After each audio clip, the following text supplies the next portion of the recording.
Hello everyone, welcome back to CLAT point. हम लोग अभी तक अपने क्लास में जो सब्जेक्ट कवर कर रहे थे that is Indian Contract act. हम लोग ने जितनी भी बेसिक चीजें थी वो सब हम लोग ने कवर कर लिया, सारी चीजें हम लोग ने पढ़ी, इंपॉर्टेंट सेक्शंस हम लोग ने कवर कर लिया और उनके जो डेफिनेशंस है वो हम लोग ने अच्छे से इन तीन तीन क्लास में हम लोग ने अच्छे से कवर कर लिया। ठीक है, चलिए अब आज के सेशन में हम लोग क्या कवर करने वाले हैं। आप मेरी कभी भी कोई भी वीडियोस देखेंगे यूट्यूब पे रिगार्डिंग स्टडीज, तो उसमें एक चीज हमने कितनी बार हमारे कोचिंग से या फिर हमने कितनी बार बताई है कि अगर आप कोई सब्जेक्ट पढ़ रहे हैं तो पढ़ने से ज्यादा इंपॉर्टेंट है उसकी प्रैक्टिस करना। ठीक है, आपको चीजें प्रैक्टिस करनी पड़ेगी, तभी आपको पता चलेगा कि कौन से सेक्शंस, कौन से सब्जेक्ट आपके स्ट्रॉन्ग है और कौन सा पोर्शन आपका वीक है। इसीलिए मॉक टेस्ट देना बहुत जरूरी है, प्लस मॉक टेस्ट देने के साथ साथ आपको मॉक टेस्ट एनालाइज करना भी उतना ही इम्पोर्टेंट है। तो आज की क्लास में हम लोग करने वाले हैं एमसीक्यू। वो जो एमसीक्यूज, वो सेक्शन, वो क्वेश्चंस जो इम्पोर्टेंट है रिगार्डिंग क्लैट पीजी के लिए, वो सारी चीजें हम लोग कवर करने वाले हैं। ठीक, चलिए, तो बिफोर स्टार्टिंग दिस क्लास, वो बच्चे जो क्लैट पीजी 2027 के लिए क्रैश कोर्स ज्वाइन करना चाहते हैं, they can contact on this number. उन जो क्रैश कोर्स है वो ओनली वर्थ ₹5,999 में। This is one of the best platform जहां आप तैयारी कर सकते हैं। और वो बच्चे जिनको मॉक टेस्ट ज्वाइन करना है, जिनको मॉक सीरीज करना है, तो वो क्लैट पीजी 2027 मॉक्स ले सकते हैं ओनली वर्थ ₹1499 में। और वो बच्चे जिनको पूरे कोर्स लेना है, ठीक, क्लैट पीजी 2028 के लिए, वो लोग भी इस नंबर पे कांटेक्ट करके कोर्सेज ले सकते हैं ओनली वर्थ ₹14,999 में। यहाँ पे आपको बेस्ट से बेस्ट स्टडी मटेरियल्स प्रोवाइड करवाया जाता है, लाइव क्लासेस रहती है, रिकॉर्डेड क्लासेस भी रहती है, 24/7 असिस्टेंस रहता है। कभी भी कोई भी दिक्कत है, you can contact us and हम लोग आपके साथ हमेशा हैं आपकी क्वेरीज का आंसर करने के लिए। सो these are the batches and courses which you can purchase। चलिए अब शुरू करते हैं क्वेश्चन आंसर से। ठीक, ओ, हम लोग जब डेफिनेशन क्लॉज पढ़ रहे थे तो हम लोग ने सबसे पहले किस इंसान को रखा था? किसको रखा था? कि वो इंसान जिसने सबसे पहले ऑफर दिया है, ठीक है, जिसने सबसे पहले प्रस्ताव दिया है। तो सबसे पहला क्वेश्चन भी उसी इंसान से होना चाहिए कि under section 2A of Indian Contract act 1872 a proposal is made when a person. अब जब हम लोग पढ़ रहे थे, जब आप हमारी लास्ट की 3 क्लासेस देखेंगे, उसमें हम लोग ने बहुत सारे क्वेश्चंस उसी में हम लोग ने डिस्कस किया है।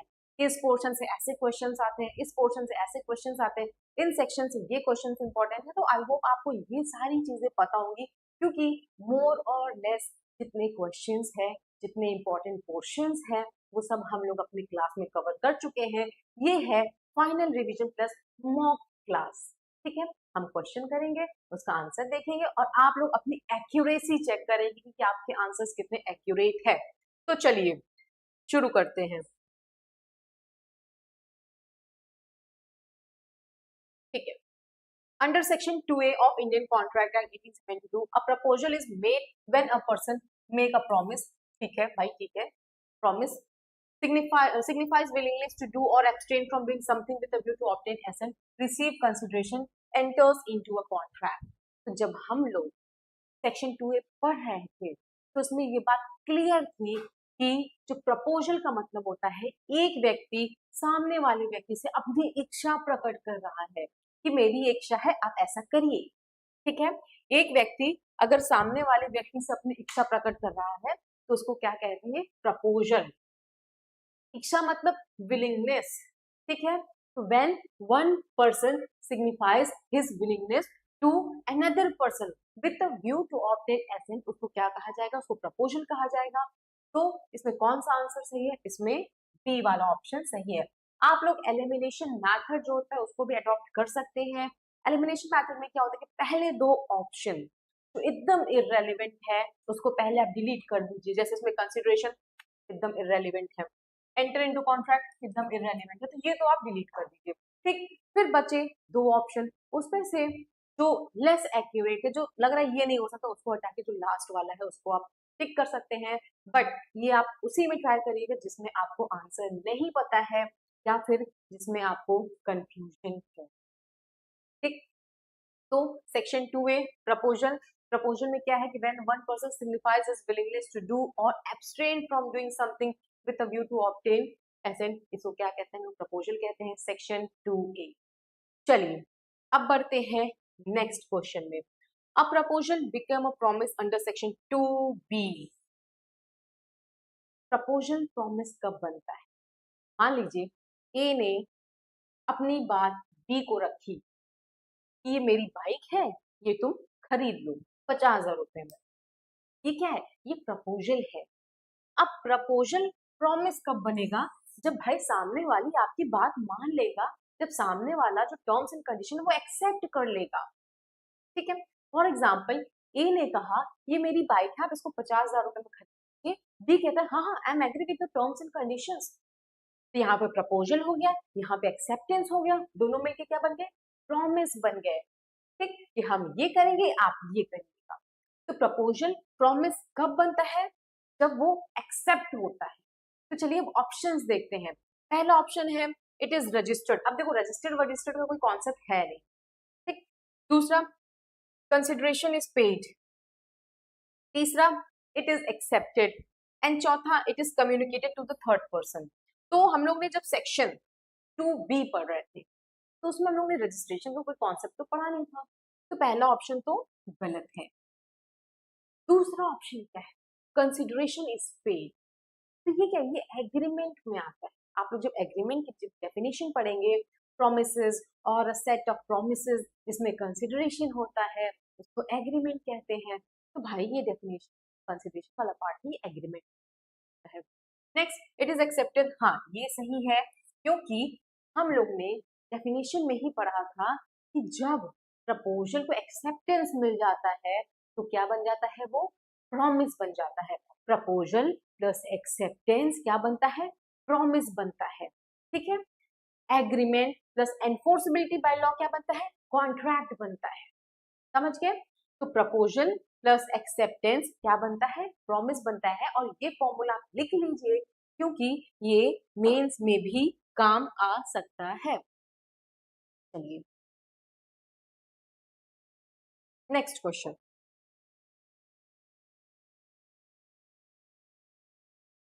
Under section 7 acceptance must be. अब हम लोग ने देखो भाई जब एसेंशियल एलिमेंट ऑफ कॉन्ट्रैक्ट पढ़ रहे थे तो उसमें हम लोग ने ये सारे टर्म्स एंड कंडीशंस देखा था। जो एक्सेप्टेंस होना चाहिए वो क्लियर होना चाहिए, अनएम्बिगुअस नहीं, मतलब सारी चीजें उसमें कम्युनिकेटेड होना चाहिए, स्पेसिफिक होना चाहिए। ठीक है, पहला ऑप्शन कंडीशनल, दूसरा ऑप्शन ऑप्शन जो है एब्सोल्यूट एंड अनक्वालिफाइड, तीसरा ऑप्शन जो है पार्शली कंडीशनल एंड चौथा ऑप्शन जो है मेड ओनली इन राइटिंग। तो जो बच्चे मेरा फर्स्ट क्लास जिसने अटेंड किया होगा ना बच्चे, वो इस क्वेश्चन का आंसर तुरंत दे देगा, क्योंकि जब एसेंशियल एलिमेंट ऑफ कॉन्ट्रैक्ट जब हम लोग पढ़ रहे थे तो उसमें ये बहुत क्लियर हमने बताई थी जो एक्सेप्टेंस होना चाहिए वो क्लियर होना चाहिए, एब्सोल्यूट होना चाहिए, कम्युनिकेटेड होना चाहिए और अनक्वालिफाइड होना चाहिए। ठीक है, ये नहीं कि आपने मन में एक्सेप्ट कर लिया काम बन गया, ऐसे नहीं होता है। आपको मन में एक्सेप्ट नहीं करना है।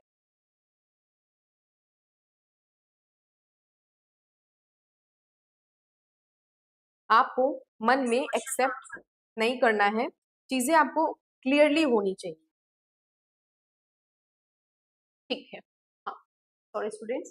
तो अंडर सेक्शन 7 एक्सेप्टेंस जो होना चाहिए वो एब्सोल्यूट होना चाहिए प्लस अनक्वालिफाइड होना चाहिए, कंडीशनल नहीं होना चाहिए कि अगर तुम ऐसा करोगे तो ऐसा होगा, ऐसा नहीं है।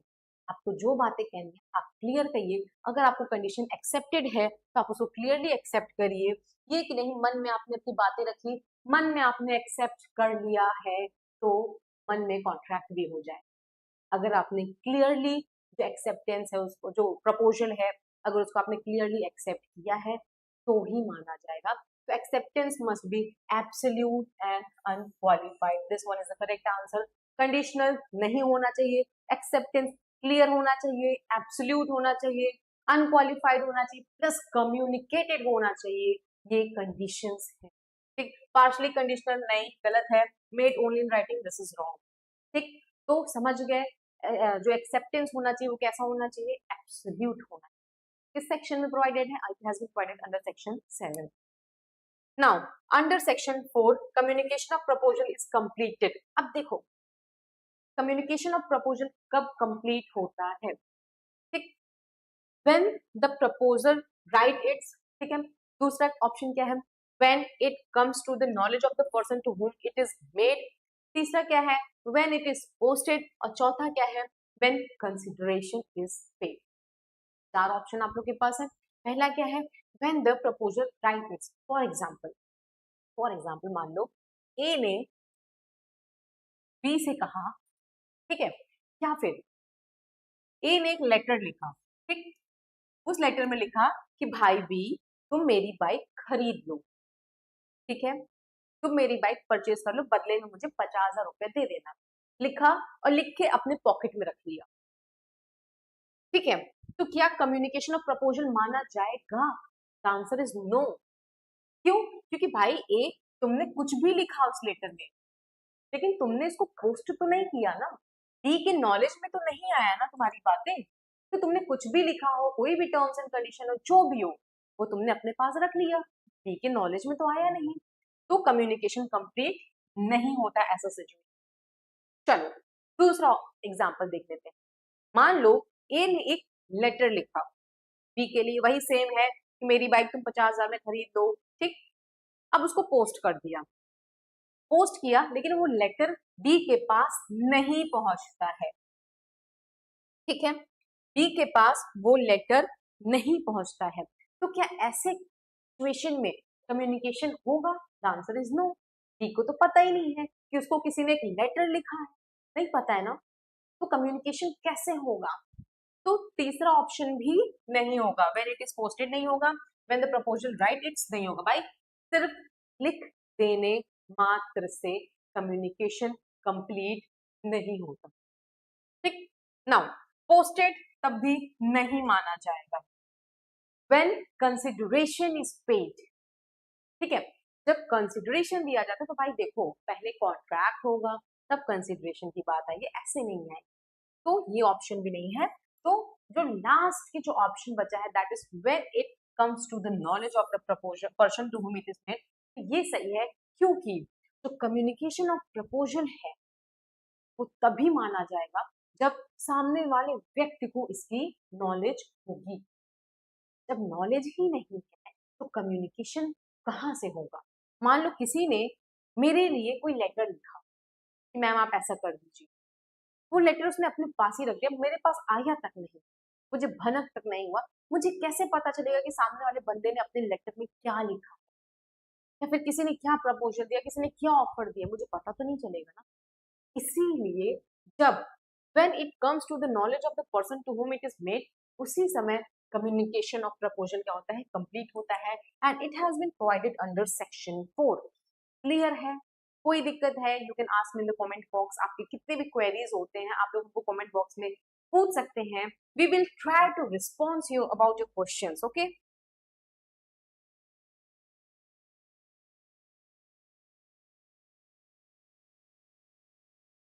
चलो next question, communication of acceptance is complete as against the proposal, ठीक है।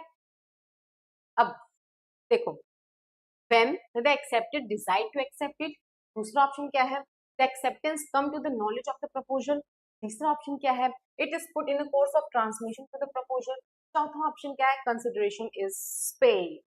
देखो when accepted decide to the accept, communication of acceptance is completed against the proposal। मान लो for example A है, A ने एक लेटर लिखा बाइक के regarding, B को भेज दिया, ठीक, B को भेज दिया। अब डी ने क्या काम किया, उसको लेटर मिल गया, ठीक है। अब इसके खिलाफ जो कम्युनिकेशन है, कम्युनिकेशन ऑफ प्रपोजल, वो कंप्लीट हो गया अगेंस्ट एक्सेप्टर, ठीक। अब मानो बी ने उसको एक्सेप्ट किया, उसने बी ने भी एक लेटर लिखा कि नहीं हाँ सही है, मैं तुम्हारे टर्म्स एंड कंडीशंस को मान रहा हूँ, ठीक है। एज सून एज बी ने वो लेटर पोस्ट किया तुरंत कम्युनिकेशन ऑफ एक्सेप्टेंस कंप्लीट हो जाता है अगेंस्ट प्रपोजल, जैसे ही उसने पोस्ट किया। ठीक, नाउ डिसाइड टू एक्सेप्ट, मान लो एक्सेप्टर ने डिसाइड भी कर लिया कि नहीं नहीं मुझे एक्सेप्ट करना है, उसने एक्सप्रेस नहीं किया, कम्युनिकेट नहीं किया, तो उसकी कोई वैल्यू नहीं होगी। हम लोग ने पढ़ा है जो एक्सेप्टेंस होना चाहिए वो एब्सोल्यूट होना चाहिए, अनक्वालिफाइड होना चाहिए, क्लियर होना चाहिए और उसको कम्युनिकेट किया जाना चाहिए। ठीक, उसको कम्युनिकेट किया जाना चाहिए। बट अगर एक्सेप्टर ने सिर्फ डिसाइड किया है और उसने कम्युनिकेट नहीं किया है तो उससे कोई मतलब नहीं। आपको उसको उसको कम्युनिकेट करना पड़ेगा। आप अगर कोई बात अपने मन में रख रहे हो तो इससे कोई फायदा नहीं मिलने वाला। ठीक है, तो पहला ऑप्शन गलत है। Acceptance come to the knowledge of the proposal, भाई ये तो बहुत लेट की बातें हैं। पहले जैसे ही वो पोस्ट करेगा वैसे ही क्या हो जाएगा, मान लिया जाएगा कि it is put in a course of transmission to the proposal. Consideration obvious सी बात है, बात की बात है, अभी पहले प्रपोजल हो जाए, फिर एक्सेप्टेंस हो जाए, प्रॉमिस हो जाए, बाद में कंसिडरेशन। ठीक, now next question, a proposal में बी रिवोक्ड। चलो मान लो फॉर एग्जाम्पल, देखो ये सारी चीजें हम लोग एग्जाम्पल से क्यों समझ रहे हैं, ताकि इंडियन कॉन्ट्रैक्ट एक्ट में जो थोड़े थोड़े कंफ्यूजन अगर बच्चों को होते हैं तो मेरी यही कोशिश है कि एग्जाम्पल से आपके जो कंफ्यूजन है वो दूर हो जाए। ठीक, चलो नेक्स्ट, प्रपोजल में बी रिवोक्ड। अब सपोज करो ए है, ए ने लेटर लिखा बी को, ठीक है। अब कब तक ए अपने लेटर को रिवोक कर सकता है, कब तक वो अपना प्रपोजल वापस ले सकता है? पहला ऑप्शन है after acceptance in every case, दूसरा ऑप्शन है before communication of acceptance is completed at against the proposal only through the court, तीसरा ऑप्शन है आफ्टर कंसिडरेशन इज पेड। तो भाई देखो सबसे इसमें वाहियात जो ऑप्शन है आफ्टर कंसिडरेशन, इसमें पहले को उड़ा दो, एलिमिनेशन मैथड यूज कर लो। ठीक है, ऑब्वियस सी बात है, कंसिडरेशन बाद की बात है, पहले प्रपोजल होना चाहिए एक्सेप्टेड, पहले इसको उड़ा दो। ठीक है, चलो अब हम लोग लेते हैं एग्जाम्पल। ठीक, ए ने एक लेटर लिखा और पोस्ट किया, बी को वो लेटर मिल गया। ठीक, बी को वो लेटर मिल गया, उसने पढ़ा कि ए अपनी बाइक मुझे 50,000 रुपए में बेचना चाहता है, क्या आप रेडी हैं? बी कहता है हाँ आई एम रेडी। बी भी एक लेटर लिखता है, हाँ मैं आपके एग्रीमेंट जो प्रपोजल है मैं उससे सहमति हूँ, आई एम एग्री, और मैं आपको 50,000 रुपए दूंगा, आप मुझे अपनी बाइक दे दीजिएगा। उसमें जितना भी कहानी है उसने अपने लेटर में लिखा। अब जब तक ये जो बी है जब तक इसको पोस्ट नहीं करेगा तब तक ए के पास चांस रहेगा कि वो अपना प्रपोजल रिवोक कर सकता है। समझ गए? जब तक बी अपना लेटर पोस्ट नहीं करता है तब तक ए के पास ऑप्शन है कि वो प्रपोजल को रिवोक कर ले। क्यों? क्योंकि बी ने अभी अपना प्रोसेस कंप्लीट नहीं किया है, बी ने अपना लेटर पोस्ट नहीं किया है। ठीक, तो after acceptance in every case obvious बात है गलत रहेगा, क्योंकि जब तक बी अपना लेटर पोस्ट नहीं करेगा तब तक एक्सेप्टेंस कंप्लीट नहीं माना जाएगा अगेंस्ट द प्रपोजल। ये हटा दीजिए, ओनली थ्रू द कोर्ट नहीं भाई, ऑब्वियस बात है ये तो नहीं। बचा कौन सा option, before communication of acceptance is completed against the proposal. तो जैसे ही कम्युनिकेशन ऑफ एक्सेप्टेंस कंप्लीट हो रहा है अगेंस्ट द प्रपोजल, तुरंत तब तक उससे पहले तक जो प्रपोजल है वो रिवोक किया जा सकता है। ठीक, now next question, N acceptance made after the prescribed और रीजनेबल टाइम्स जनरली क्या होता है? तो जब हम लोग एक्सेप्टेंस के टर्म्स एंड कंडीशन पढ़े थे ना, तो acceptance must be accepted with in a limited period of time. अगर उसमें मेंशन है तो एक्सेप्टेंस उसी टाइम में होना चाहिए। फॉर एग्जाम्पल मान लीजिए ए ने एक लेटर भेजा बी को कि मेरी बाइक है आप इसको खरीद लीजिए 50,000 रुपए में, और लेटर में एक कंडीशन मेंशन किया कि अगर आप खरीदना चाहते हैं तो प्लीज मुझे 1 महीने में डू लेट मी नो। ठीक, तो जो बी है, ये जो बी वाला बंदा है, इस बी के पास सिर्फ 1 महीने का ही टाइम है एक्सेप्ट करने के लिए। एक महीने की ये सोच रहा है कि नहीं यार अभी मेरे पास आ गया, चलो मैं इसको 1 साल बाद एक्सेप्ट करें, तो बेटा बी ऐसे नहीं होने वाला। आपके पास एक टाइम है, आप उसी टाइम लिमिट में एक्सेप्ट कर लीजिए। जरूरी नहीं है अगला अपनी बाइक बेचने के लिए पूरे साल वेट करेगा, ठीक है। तो अगर एक्सेप्टेंस एक प्रिस्क्राइब टाइम के बाद हुआ है तो क्या होगा, ऑटोमेटिकली वैलिड नहीं भाई, ऐसा तो हो ही नहीं सकता, वैलिड कैसे होगा, यहाँ पे तो एक्सेप्टेंस अभी कंप्लीट ही नहीं हुआ है। इलीगल नहीं, इलीगल नहीं होगा, void ab initio भी नहीं होगा, तो क्या होगा, ineffective unless accepted by the proposition, तो ineffective हो जाता है। now next question, an agreement enforceable by law is called, oh ये क्वेश्चन तो बहुत फेवरेट क्वेश्चन है और इस पे हम लोगों ने काफी देर तक चर्चा किया था क्लास फर्स्ट में, जब हम लोगों ने पढ़ा, सॉरी क्लास फर्स्ट जो कॉन्ट्रैक्ट का क्लास फर्स्ट है, पार्ट फर्स्ट है, उसमें जब हम लोगों ने डिस्कस किया था तो साफ साफ हम लोगों ने डिस्कस किया था कि कॉन्ट्रैक्ट क्या होता है। इवन जो हमारा लेक्चर है, जो मेरा लेक्चर है, उसका पहला टॉपिक ही यही है कि अगर हम इंडियन कॉन्ट्रैक्ट एक्ट पढ़ रहे हैं तो कॉन्ट्रैक्ट क्या होता है। तो कॉन्ट्रैक्ट क्या होता है, an agreement which is enforceable by law, ये क्या होता है कॉन्ट्रैक्ट। और मान लो कोई ऐसा एग्रीमेंट है which is not enforceable by law, तो वो वॉइड एग्रीमेंट माना जाएगा, उसको कॉन्ट्रैक्ट नहीं माना जाएगा, ठीक। तो सबसे पहला कॉन्ट्रैक्ट में क्या होना चाहिए, एग्रीमेंट होना चाहिए प्लस एनफोर्सेबिलिटी होनी, दोनों में से अगर एक भी चीज मिसिंग हुई तो वो कॉन्ट्रैक्ट के डेफिनेशन में नहीं आएगा, कॉन्ट्रैक्ट के कैटेगरी में नहीं आएगा। तो an agreement which is enforceable by law is called proposal. नहीं, प्रपोजल में क्या होता है, सामने वाला बंदा एक अपनी विलिंगनेस प्रेजेंट करता है कि आप ऐसा करिए या नहीं करिए, ठीक। प्रॉमिस ऑब्वियस बात है नहीं, प्रपोजल व्हेन एक्सेप्टेड क्या हो जाता है, प्रॉमिस हो जाता है। नाउ कंसिडरेशन, कंसिडरेशन की डेफिनेशन एकदम अलग है, ठीक। कोई करता है, करने के लिए कहता है, फिर मना करता है, जो उसके एवज में दिया जाता है उसको कंसिडरेशन कहते हैं। तो बचा क्या, contract.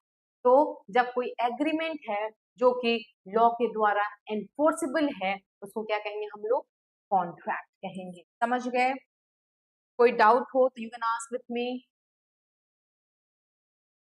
Clear.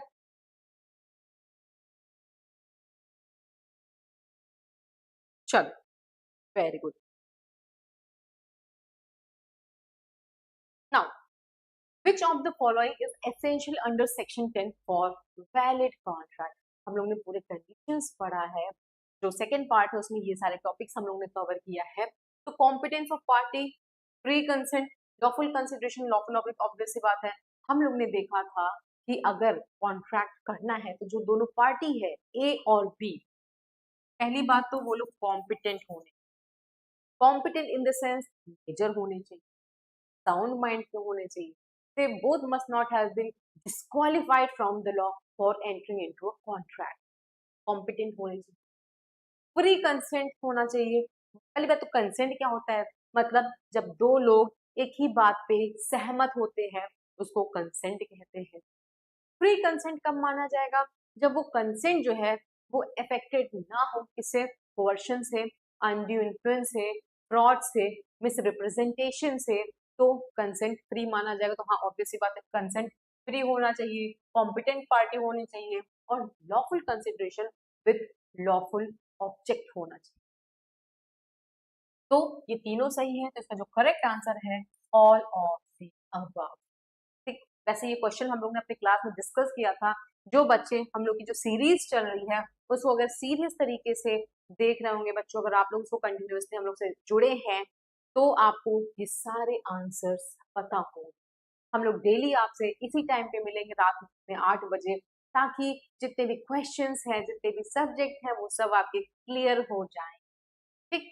Which of the following is an essential element under section 10, competent party होनी चाहिए, फ्री कंसेंट होना चाहिए, lawful consideration with lawful object होना चाहिए, तो ऑल ऑफ द अबव सही। चलो next, who is competent to contract under section 11, अभी हम लोग ने डिस्कस किया है कौन कॉम्पिटेंट है, मेजर होना चाहिए, must be of sound mind होना चाहिए and must not be disqualified from law to enter into a contract होना चाहिए। समझ गए, आप चलो हम लोग ऑप्शन देखते हैं। एवरी पर्सन नहीं भाई, एवरी पर्सन तो नहीं हो सकता, हर व्यक्ति कॉम्पिटेंट नहीं हो सकता, उसके लिए मेजर होना चाहिए। मान लीजिए अगर कोई बच्चा अगर 9 साल का है, this child is not competent to enter into a contract.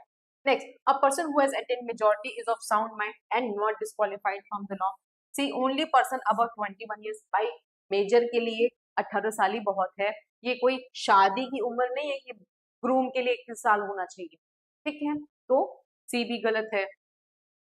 Only a person with government job, ये गलत, ये गलत, ये गलत। बच्चा कौन? A person who has attained majority, जो साउंड माइंड का है और जो डिस्क्वालिफाइड नहीं है from law to enter into a contract. Now next question, a person is of sound mind for the purpose of contracting if he, ठीक है, किसी व्यक्ति को आप साउंड माइंड कब कहेंगे? तो ये क्वेश्चन भी हम लोग ने, ये पूरा पोर्शन भी हम लोग ने अपने क्लास में एकदम डिटेल में डिस्कस किया था कि अगर कोई व्यक्ति at the time of making contract he is able to understand the things, ठीक है, वो चीजों को समझ सकता है and form a rational judgement on that point, समझने के साथ साथ वो जजमेंट भी कर, मतलब अपनी चीजों को सोच समझ के एक फैसले पे पहुंच सकता है, वो निर्णय ले सकता है, ठीक है, तो उसको माना जाएगा that person is of sound mind. ठीक, समझ गए? तो अ person is of sound mind for the purpose of contract if he never suffers from mental illness. भाई ऐसी बात नहीं, मे बी कभी वो मेंटल इलनेस से हो, बट अभी इंसान सही है, उसका दिमाग सही है, वो चीजों को समझ रहा है, प्लस सही निर्णय पर पहुंच पा रहा है, तो वो कॉन्ट्रैक्ट कर सकता है। Next, he can understand the contract and form a rational judgment regarding its effect on his interest. He has medical certificate. तो भैया सबके पास मेडिकल सर्टिफिकेट हो ये पॉसिबल नहीं है, ठीक है, तो ये वाला ऑप्शन गलत है। He is above 25 years age, ऐसी बात नहीं है। साउंडनेस ऑफ माइंड और एज से कोई बहुत ज्यादा वो रिलेशन नहीं है, ठीक है, तो जो मोस्ट अप्रोप्रिएट आंसर है जो क्लियर एक्ट में पॉइंटेड है that is he can understand the contract. पहली बात वो कॉन्ट्रैक्ट को समझ सकता है और समझने के साथ साथ ही can form a rational judgement to, ठीक है, he can understand the contract and form a rational judgment regarding its effect on his interest. इसको क्या कहा जाएगा? A person is of sound mind. Clear? कोई दिक्कत? चलो next, which of the following is not an element affecting free consent? ओहो, ये question तो बहुत फेवरेट क्वेश्चन होते हैं एग्जामिनर का कि कब फ्री जो कंसेंट है उसको फ्री नहीं माना जाएगा। विच of the following is not element affecting free consent? अगर कोवर्शन से कंसेंट दिया गया है, अनड्यू इन्फ्लुएंस से कंसेंट दिया गया है, फ्रॉड से, मिसरिप्रेजेंटेशन से दिया गया है, तो कंसेंट फ्री कंसेंट नहीं माना जाएगा। बट अब देखो यहाँ पे कोवर्शन है तो it is not a free consent, undue influence है तो फ्री कंसेंट नहीं है, फ्रॉड है तो फ्री कंसेंट नहीं है। लेकिन अगर कंसिडरेशन लॉफुल है, ठीक है, अगर कंसिडरेशन लॉफुल है तो कंसेंट से कोई लेना ही देना नहीं है, तो यहाँ पे जो एलिमेंट है वो कॉन्ट्रैक्ट का फुलफिल हो जाएगा, ठीक है, तो अगर कोवर्शन से है, अनड्यू इन्फ्लुएंस से है, फ्रॉड से है, तो कंसेंट फ्री नहीं माना जाएगा, ठीक, so the correct answer is D. चलो next question, section 15 of Indian Contract Act deals with, section से रिलेटेड क्वेश्चंस बहुत आता है, हम लोगों ने पहले भी डिस्कस किया था कि सेक्शन से रिगार्डिंग क्वेश्चंस पढ़ना है, सेक्शंस आपको याद करना है, आप इंडेक्स से क्वेश्चंस सेक्शंस याद कर सकते हैं। तो फ्रॉड, कोवर्शन, मिसरिप्रेजेंटेशन, मिस्टेक तो ऑब्वियस सी बात है। सेक्शन 15 क्या बताता है? कोवर्शन। कोवर्शन क्या होता है? जो बच्चे अभी मेरी क्लास देख रहे हैं ये बताइए कोवर्शन क्या होता है? चलिए हम आपको बताते हैं थोड़े ही भाषा, मतलब इजी लैंग्वेज में, थोड़े ही समय में आपको बताते हैं कि अगर कोई एक व्यक्ति सामने वाले व्यक्ति को डरा के, धमका के, थ्रेटन करके कोई काम करवा रहा है, फिर कंसेंट ले रहा है, तो उसको कोवर्शन कहा जाए। When a person does an act which is forbidden by law, threatens the person so that he can get in consent, तो यहाँ पे कोवर्शन माना जाए, ठीक। तो क्वेश्चन कर समझ गए आप लोग, क्वेश्चन का मतलब क्या होता है कि अगर कोई ए, फॉर एग्जाम्पल ए है, ए ने बी को बंदूक दिखाई, ठीक, और कहा साइन करो इस पेपर पे, नहीं मैं तुमको अभी जान से मार दूंगा, ये घर मेरे नाम पे करो, ठीक। अब बी जो है ये घर ए के नाम पे उस घर में कर देता है, तो क्या ये कॉन्ट्रैक्ट वैलिड होगा, वॉइडेबल होगा या वॉइड होगा? ये अभी आगे हम लोग क्वेश्चंस में देखेंगे, ये आप लोग थोड़ा खोजते रहिए, ठीक है। कि क्वेश्चन कि ऐसे सिचुएशन में अगर कंसेंट कोर्शन से अफेक्टेड है, तो ऐसे सिचुएशन में जो कॉन्ट्रैक्ट है वो कैसे होगा।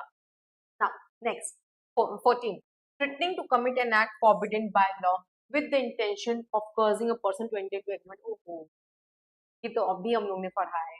क्या कहेंगे इसको? अगर किसी व्यक्ति को डरा रहे हैं, धमका रहे हैं, कोई ऐसा एक्ट कर रहे हैं which is forbidden by law, so that सामने वाले बंदे का हम लोग कंसेंट ले सके, इसको क्या कहते हैं हम लोग? कोर्शन कहते हैं, ठीक। अब देखो, अब थोड़ा थोड़ा आप लोग इसको समझ लो, ठीक। फ्रॉड किसे कहेंगे? फ्रॉड किसे कहेंगे? अगर कोई व्यक्ति सामने वाले व्यक्ति को गलत बात बता रहा है, झूठी बात बता रहा है, इस इंटेंशन से कि उसके साथ वो छल कर सके, इंटेंशनली वो ये काम करता है, उसको फ्रॉड कहते हैं। कोर्शन किसे कहते हैं? अगर ए, एक व्यक्ति, बी जो सामने वाला व्यक्ति है उसको टॉर्चर कर रहा है, उसको हरास कर रहा है, या फिर कोई ऐसा काम कर रहा है which is forbidden by law, for example जैसे इसको एक्सटॉर्ट कर रहा है ताकि वो अपनी संपत्ति ए को ट्रांसफर कर दे, तो इसको क्या कहेंगे? कोर्शन कहेंगे। मिसरिप्रेजेंटेशन मतलब किसी चीज को गलत तरीके से रिप्रेजेंट करना, जैसे ये घर 100 साल पुराना है और मैं ये कह के बेच दूं कि ये घर तो अभी नया ही बना है, पेंट करवा के, पुट्टी करवा के, ठीक। ये क्या है? मिसरिप्रेजेंटेशन है। अनड्यू इन्फ्लुएंस का मतलब क्या होता है कि अगर कोई एक व्यक्ति ऐसे पोजीशन पे है कि वो सामने वाले व्यक्ति को डोमिनेट कर सके और उसको मैनिपुलेट कर सके कि नहीं तुमको ये करना पड़ेगा, ठीक, या फिर अगर तुम ये कर लोगे तो तुम्हारे साथ बहुत अच्छा होगा।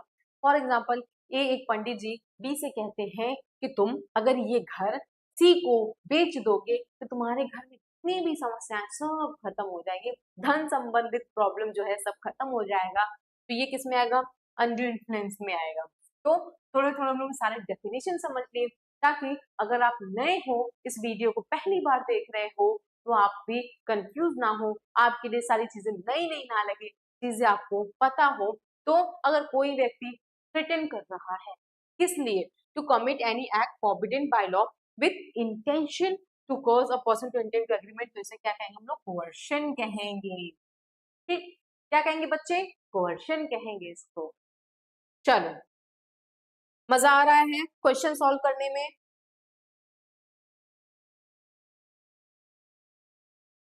कोई दिक्कत, कोई भी क्वेरी है, कोई भी प्रॉब्लम है, आप कमेंट बॉक्स में उससे पूछ सकते हैं, ताकि आपके छोटे से छोटे जो डाउट्स हैं वो भी क्लियर हो जाए। चलो next, undue influence exist when, अभी हम लोग ने डिटेल मतलब पढ़ा है। देखो, मेरी जो पार्ट सेकंड है कॉन्ट्रैक्ट एक्ट का, उसमें ये सारी चीजें आपको डिटेल में मिल जाएगी। तो अगर आपको डिटेल में अच्छे से पढ़ना है तो आप वो वीडियो देख सकते हैं, क्योंकि यहाँ पे हम लोग एमसीक्यू सॉल्व कर रहे हैं, तो डिटेल में हम लोग डिस्कस करें पॉसिबल नहीं हो पाएगा, इसलिए हम लोग थोड़ा थोड़ा थोड़ा थोड़ा समझते हैं, ठीक। ठीक बच्चे, थोड़ा थोड़ा ही समझना है हम लोग को, ज्यादा नहीं समझना है। अभी हम लोग एमसीक्यू कर रहे हैं ना, इसीलिए मॉक टेस्ट में यही होता है, जल्दी जल्दी करना होता है, एनालाइज करना होता है और मूव करना होता है आगे, आपको बैठे नहीं रहना होता है, ठीक।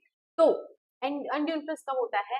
जब एक व्यक्ति, फॉर एग्जाम्पल ए है, ऐसे पोजीशन में है बी के कि वो उसकी इच्छा को मैनिपुलेट कर रहा है, he is dominating the will of B. A is in position और वो उस पोजीशन में उसको डोमिनेट कर रहा है और उसको मैनिपुलेट कर रहा है, बी के दिमाग को, दिमाग से खेल रहा है, ठीक है। और वो अपने पोजीशन को यूज करता है to obtain an unfair advantage, तो इसको क्या कहा जाएगा? इसको अनड्यू इन्फ्लुएंस कहेंगे, ठीक है। Now one party is richer than other, इसमें अमीर गरीब की कोई बात नहीं, कोई अमीर है कोई गरीब है, कोई मतलब नहीं, ये अनड्यू इन्फ्लुएंस में नहीं आता है।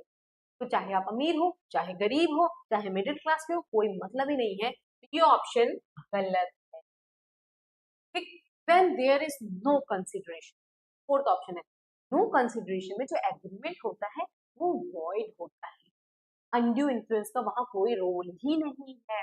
तो ये ऑप्शन भी गलत है। Both the party makes a mistake, mistake of fact, mistake of law, जहाँ पे दोनों पार्टी मिस्टेक में रहते हैं वो एग्रीमेंट वॉइड होता है।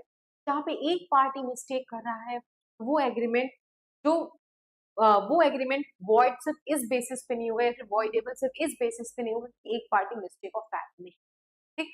अगर मिस्टेक ऑफ लॉ है तो भी वो वॉइड नहीं होगा। अगर इंडियन लॉ है तो कोई एक्सक्यूज नहीं मिलेगा, फॉरेन लॉ है तो एक्सक्यूज मिलेगा। तो ये भी गलत है। तो बचा कौन? B, when one party is in position to dominate the will of another and position में तो वो है ही है, but uses his position, uses that position to obtain an unfair advantage. Clear? Pandit ji for example मान लो डॉक्टर है, पीपी, doctor और पेशेंट। डॉक्टर जो पेशेंट है वो डॉक्टर की सारी बात मानता है, ठीक, सब कुछ मानता है। अब डॉक्टर कहते हैं बेटा देखो अब तुमको बहुत ज्यादा दिन, तुम मेहमान सिर्फ 1 ही 2 महीने के मेहमान, तो अपनी काम करो, अपनी सारी प्रॉपर्टी जो है तुम मेरे नाम पे करो, क्या पता तुमको चीजें बाद में सही हो जाए, ऐसे करने से तुमको रिलैक्स मिलेगा, जो भी मतलब बहाना अपना, जो भी अपना किसी तरीके से वो अपने पोजीशन को मिसयूज कर रहा है so that he can obtain an unfair advantage. तो यहाँ पे जो कंसेंट दी गई है पी की वो it is affected by undue. चलो नेक्स्ट क्वेश्चन करते हैं। विच रिलेशनशिप में पोटेंशियली इन्वॉल्व अनड्यू पावर?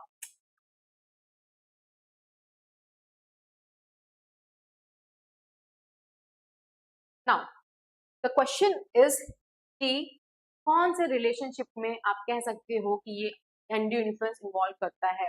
तो डॉक्टर या पेशेंट की, टू स्ट्रेंजर्स बाइंग गुड्स की, टू इंडिपेंडेंट ट्रेडर्स की, या फिर टू कॉम्पिटिटर्स की। तो देखो ये दो कॉम्पिटिटर हैं, ये कभी एक दूसरे को मोटिवेट करने वाले नहीं है बिकॉज दे आर कॉम्पिटिटर। इनका कोशिश रहेगा ये लोग एक दूसरे का काटे, सिंपल सी बात है, जेंजी की लैंग्वेज में बात करें तो, ठीक है। तो ये क्या अनड्यू इन्फ्लुएंस एक दूसरे को करेंगे? चलो टू इंडिपेंडेंट ट्रेडर, भाई ये दोनों इंडिपेंडेंट है, इनसे कोई एक दूसरे को लेना लाना नहीं, ए अपना अलग काम करेगा, बी अपना अलग काम, because both of them are an independent trader.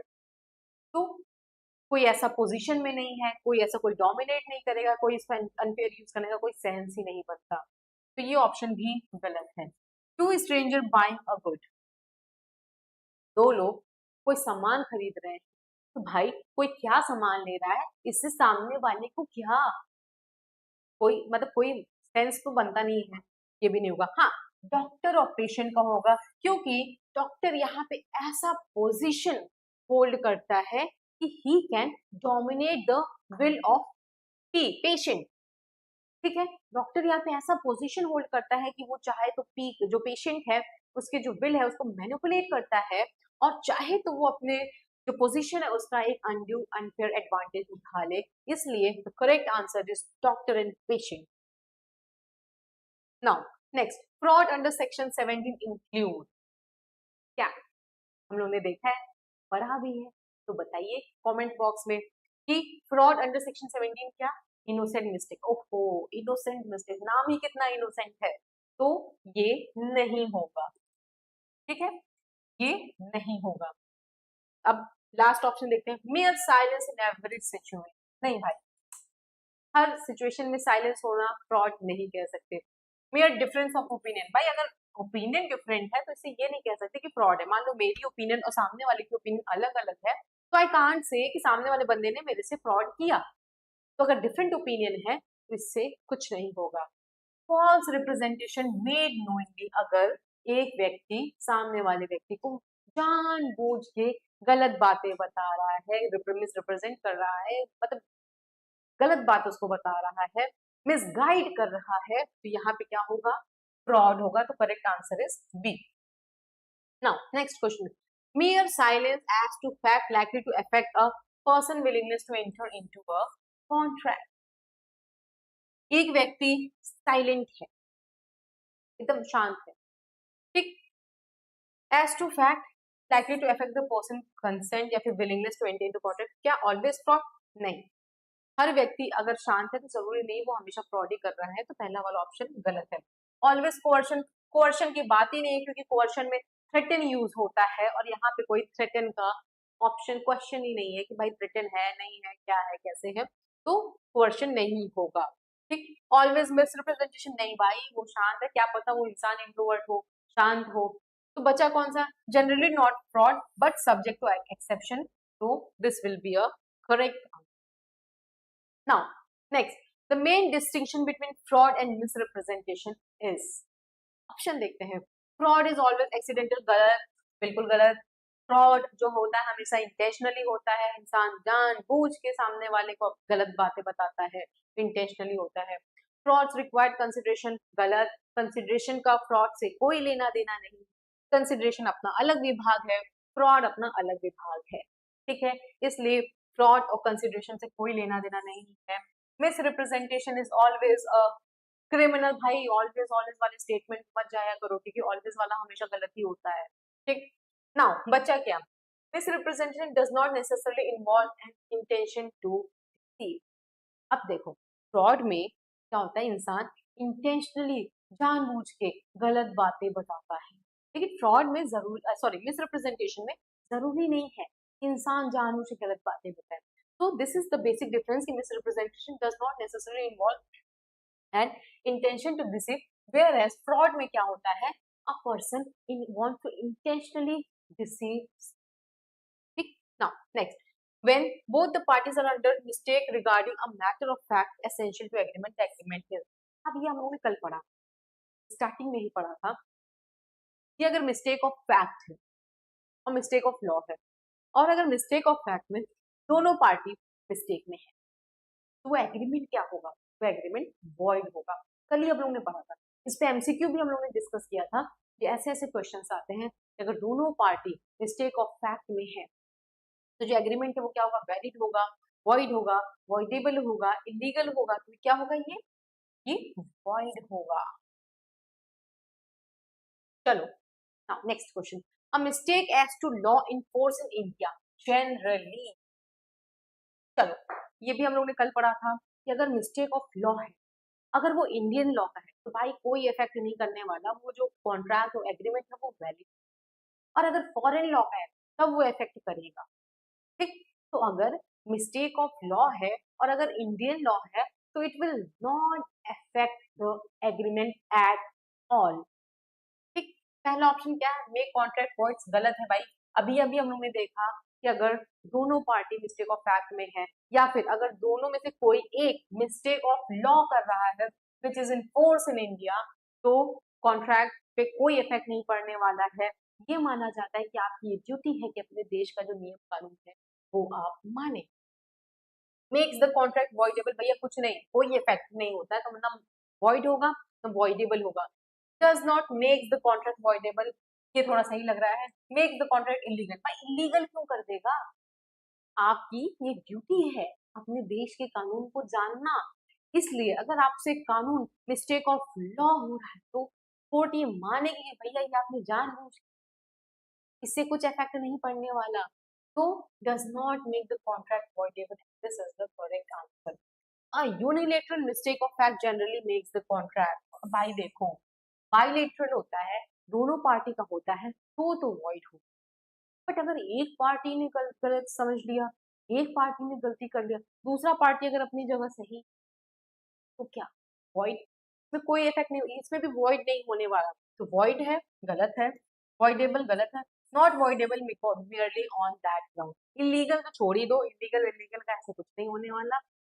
Illegal तभी होगा when it is forbidden by the law या प्रोहिबिटेड बाय द लॉ, और आप कुछ ऐसा काम करो तो इलीगल होगा। अदरवाइज वॉइड वॉइडेबल ये सब कुछ नहीं होने वाला, कोई इफेक्ट नहीं पड़ने वाला। अगर कोई ऐसा टर्म्स एंड कंडीशन है जो एक पार्टी सही समझ रहा है और दूसरा पार्टी नहीं समझ रहा है, तो भाई तुम गलत हो, सामने वाले की इसमें कोई गलती नहीं है, तो तुम्हारे गलती से सामने वाले के लिए कोई भी टर्म्स एंड कंडीशंस वॉइडेबल नहीं होगा। Now next, the general rule regarding consideration is, consideration हम लोगों ने बहुत अच्छे से पढ़ा था। ठीक, कंसिडरेशन इज अननेसेसरली नहीं भाई, कंसिडरेशन नेसेसरली है। An agreement made without consideration void होता है, अकॉर्डिंग टू सेक्शन 5 हम लोगों ने पढ़ लिया है। इसमें 3 एक्सेप्शंस भी है। वो एक्सेप्शंस क्या है आप लोग कमेंट बॉक्स में मुझे बताइए, 3 एक्सेप्शंस क्या है, अभी हम लोग डिस्कस करेंगे। पहले आप कमेंट बॉक्स में इसको लिख दीजिए, ठीक।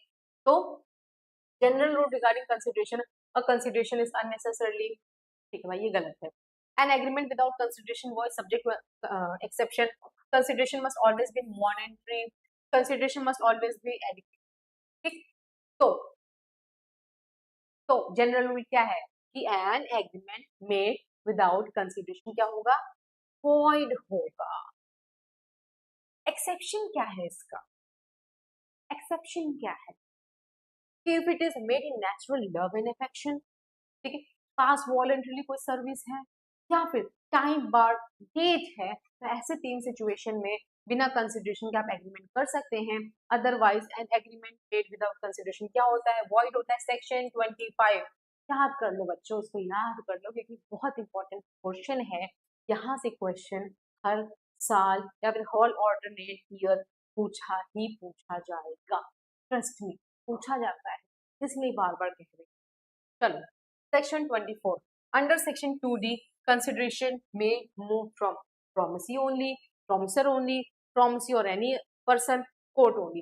जब हम लोग कंसिडरेशन का डेफिनेशन पढ़ते हैं तो सबसे पहली लाइन क्या पढ़ते हैं, when at the desire of promisee और एनी अदर पर्सन, ठीक है आप पढ़ते हैं।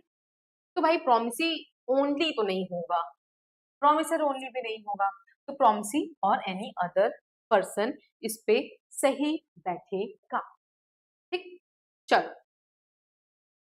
Next, which is an exception to the rule no consideration no contract. Exception अभी हम लोगों ने डिस्कस किया just a few second ago कि अगर कोई कंसिडरेशन, पहली बात तो consideration is an essential element of a contract, an agreement made without consideration is void according to section 25, but there are some certain terms, some certain exceptions, like if it is made in natural love and affection, ठीक है, या फिर कोई date है, time बार date है, या फिर past voluntary services है, तो ऐसे सिचुएशन में कंसिडरेशन नहीं होगा तो चलेगा।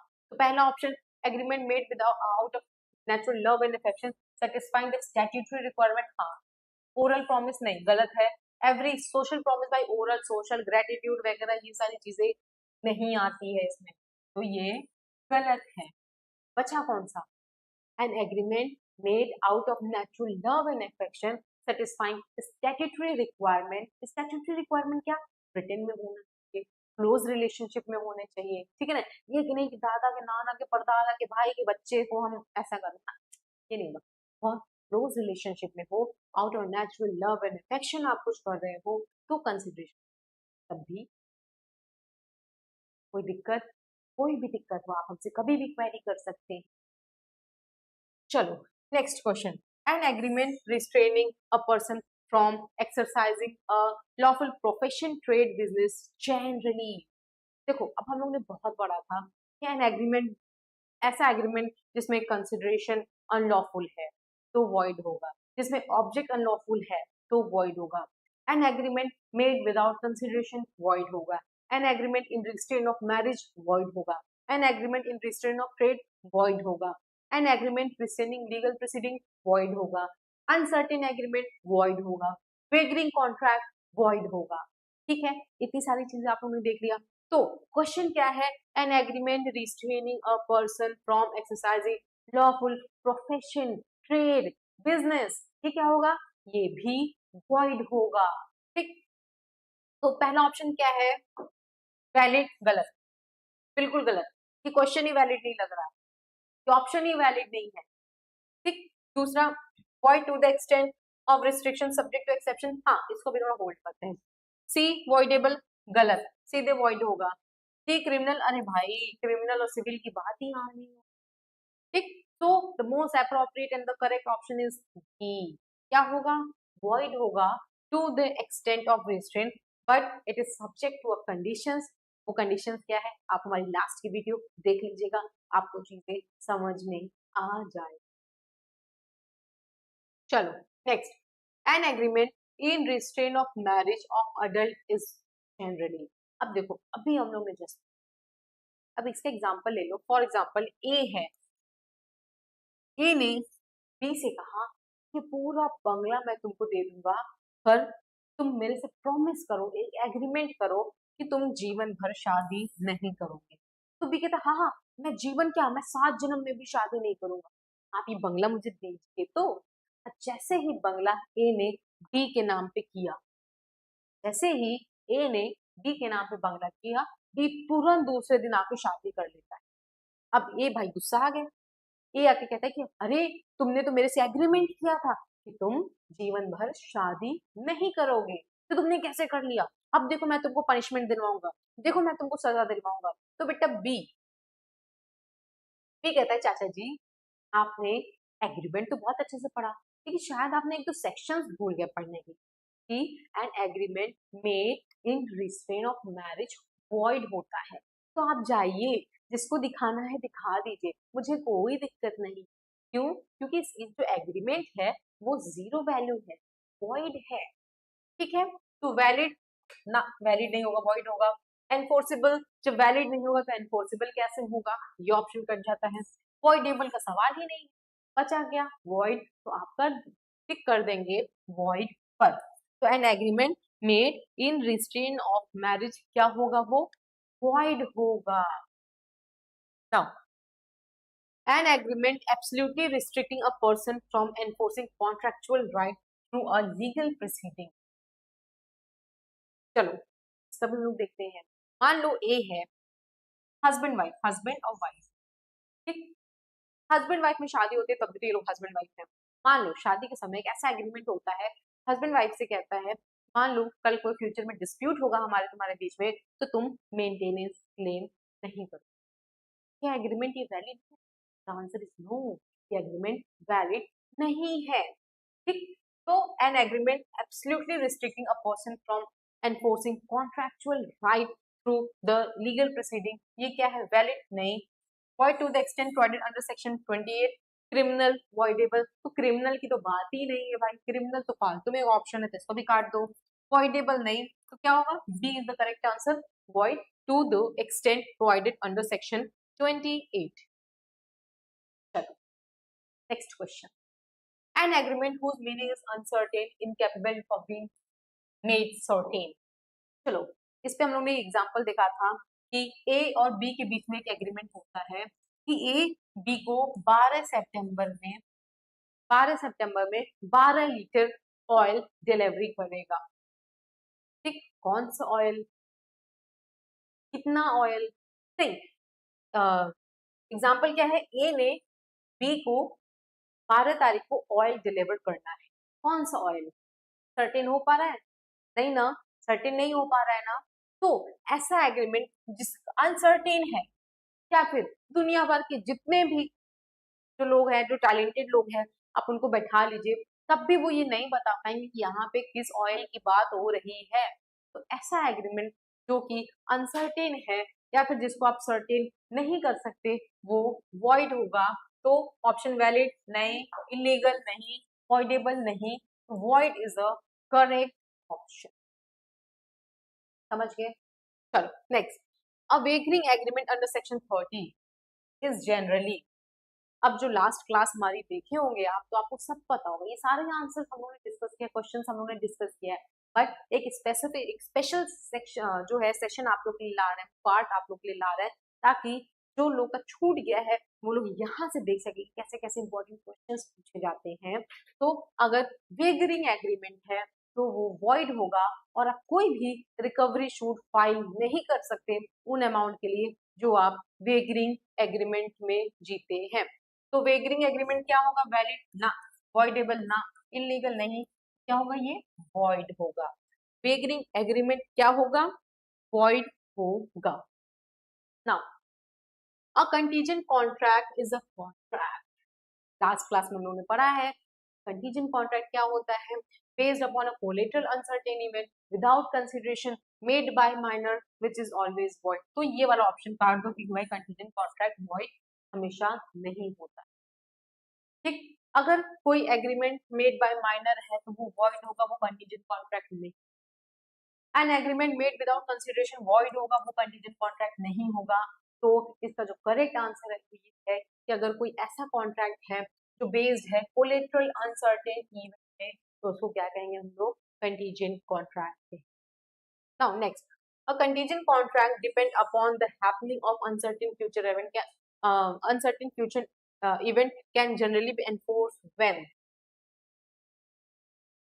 कल हम लोगों ने देखा था अगर कोई ऐसा कंटीजेंट कॉन्ट्रैक्ट है जो इस पे डिपेंड करे कि अगर ये ऐसा हुआ तो ऐसा करना, तो जब तक वो हो नहीं जाएगा तब तक वो माना नहीं जाएगा। ठीक, मैंने आंसर बता दिया है। अब इसमें देखते हैं, इवेंट बिकम इम्पॉसिबल नहीं, the event happens yes, the promisor refuse no, consideration become inadequate नहीं। ठीक है, तो जब तक वो इवेंट हो नहीं जाता तब तक जो दूसरा वाला एग्रीमेंट है वो एनफोर्स नहीं होगा। An agreement contingent on an impossible event, मान लो कोई ऐसा एग्रीमेंट है जिसमें जो कंटीजेंट जो कोलेटरल उसके साथ जो सिचुएशन है वो इम्पॉसिबल सा है, तो क्या होगा, वो वॉइड होगा। वैलिड नहीं, वॉइड यस, वॉइडेबल नहीं, एनफोर्सेबल आफ्टर भाई अगर इम्पॉसिबल है तो आप एक नहीं 10 नोटिस भेज दो, कोई इफेक्ट उस पर नहीं पड़ने वाला है। Now section 37 primarily deals with क्या, performance of contract, fraud, fraud हम लोग ने आगे पढ़ लिया, वेगरिंग कॉन्ट्रैक्ट सेक्शन 30 में पढ़ लिया, मिस्टेक हम लोग ने आगे पढ़ लिया, बचा क्या, परफॉर्मेंस ऑफ कॉन्ट्रैक्ट। देखो ऐसे ही आपको क्वेश्चन सॉल्व करना है, ठीक है, ऐसे ही आपको क्वेश्चन सॉल्व करना है।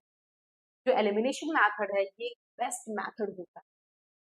Now next, parties to the contract must perform their respective promise unless, option देखते हैं, performance become inconvenient, performance is dispensed with और एक्सक्यूज अंडर द एक्ट और अदर लॉ, तो कॉन्ट्रैक्ट इज ओरल, ओरल का कोई बात ही नहीं है, एग्रीमेंट है तो रिटर्न ही होगा। ठीक, कंसिडरेशन इज इनएडिक्वेट तो वॉइड होगा। तो parties to the contract must perform the respective promise unless performance is dispensed with और एक्सक्यूज अंडर द लॉ। ठीक है, ऐसी कोई सिचुएशन आ रही है कि आप उसको परफॉर्म नहीं कर सकते या फिर लॉ में, नियम कानून में मना कर दिया गया है, तो आप एक्सक्यूज दे सकते हैं, अदरवाइज आपको परफॉर्म करना ही पड़ेगा। चलो, now a valid tender of performance if refused by a promisee, by the promisee generally क्या, makes the promiser liable for non-performance, protect the promiser from liability for non-performance subject to the law, makes the contract illegal, automatically makes the contract voidable। So correct answer is B, protect the promiser from liability of non-performance subject to the law। चलो next question, when a promise is made by 2 or more person jointly their liability will be, बहुत easy है, अगर दो लोग मिलके promise कर रहे हैं तो उनकी जिम्मेदारी भी तो दोनों लोग पे होगी। ठीक है, एक लोग पे तो होगी नहीं, तो इनकी जो लायबिलिटी है वो कैसे होगी, सेवरल नहीं, ऑप्शनल ऑब्वियस सी बात नहीं, कंडीशनल नहीं, तो क्या होगी, जॉइंट होगी। कैसी होगी, जॉइंटली होगी। ठीक, now under section 56 an agreement to do an act impossible in itself, मान लो अगर मैं आपसे कहूँ जाओ तारे तोड़ के लाओ, मैं आपको 20 लाख रुपए दूंगी, ठीक है, तो क्या ये एग्रीमेंट एनफोर्सेबल है, कोई ऐसा इंसान बना है जो तारा तोड़ के लाएगा, तो यहाँ पे कैसी बातें, यहाँ पे इम्पॉसिबल सी बातें हैं। ठीक है, तो अगर कोई ऐसा एग्रीमेंट है जिसमें कोई ऐसा एक्ट है जो कि इम्पॉसिबल है, तो वो एग्रीमेंट इटसेल्फ क्या होने वाला है, वो एग्रीमेंट वॉइड होने वाला है। ठीक है, तो an agreement to do an impossible act, ये क्या होगा, वॉइड होगा, वैलिड नहीं होगा। वैलिड कैसे होगा भाई, जब एक्ट ही इम्पॉसिबल है तो आप उसको वैलिड कैसे कर सकते हो, वॉइडेबल नहीं, एनफोर्सेबल विद डैमेजेस, भाई कैसा डैमेज देंगे आप जब वो एक्ट ही इम्पॉसिबल है, कोई डैमेज वैमेज नहीं मिलेगा, तो सीधे क्या होगा, ये वॉइड होगा। Doctrine of frustration is primarily associated with section 10 नहीं, सेक्शन 23 नहीं, सेक्शन 73 नहीं, तो section 56। If performance of contract become impossible or unlawful under the contract is made without the promisor fault, the contract may become void under section 56, become criminal, become automatically renewable, always remain enforceable। तो मान लो कोई ऐसा contract है जो कि impossible है, तो वो क्या होगा, वो void होगा, तो क्रिमिनल तो बनेगा नहीं, या फिर ऑटोमेटिकली रिन्यूएबल भाई इम्पॉसिबल है तो आप उसको इम्पॉसिबिलिटी कैसे हटाएंगे, ठीक, या फिर एनफोर्सेबल तो होगा नहीं, तो it will be become void under section 56। तो दीज वर द क्वेश्चंस जो कि बहुत इंपॉर्टेंट है और क्लैट बीजी में आता ही आता है, ठीक है। तो आई होप आपको आज का सेशन काफी इंटरेस्टिंग लगा होगा, चीजें काफी क्लियर हो गई होगी। अभी तक हम लोग ने सिर्फ पढ़ा ही पढ़ा था, फर्स्ट पार्ट में, सेकंड पार्ट में, थर्ड पार्ट में हम लोग ने सिर्फ थ्योरी थ्योरी कवर किया था। इस पार्ट में हम लोग ने क्वेश्चंस भी कवर किया है ताकि आपके जो कॉन्सेप्ट्स है वो और क्लियर हो जाए, ठीक है। तो फिर मिलते हैं कल इसी टाइम पे, इसी चैनल पे, इसी क्लास में, ताकि कॉन्सेप्ट आपका और क्लियर हो जाए। कल हम लोग और क्वेश्चन सॉल्व करेंगे और कल का जो सेशन रहेगा वो समरी सेशन रहेगा। जितना भी अभी तक हम लोग ने 4 दिन में पढ़ा है सब हम लोग कवर करने वाले हैं, ताकि इतनी सी भी अगर आपके दिमाग में डाउट बची है तो वो ना बची रहे। So please do like and subscribe our channel. Thank you so much.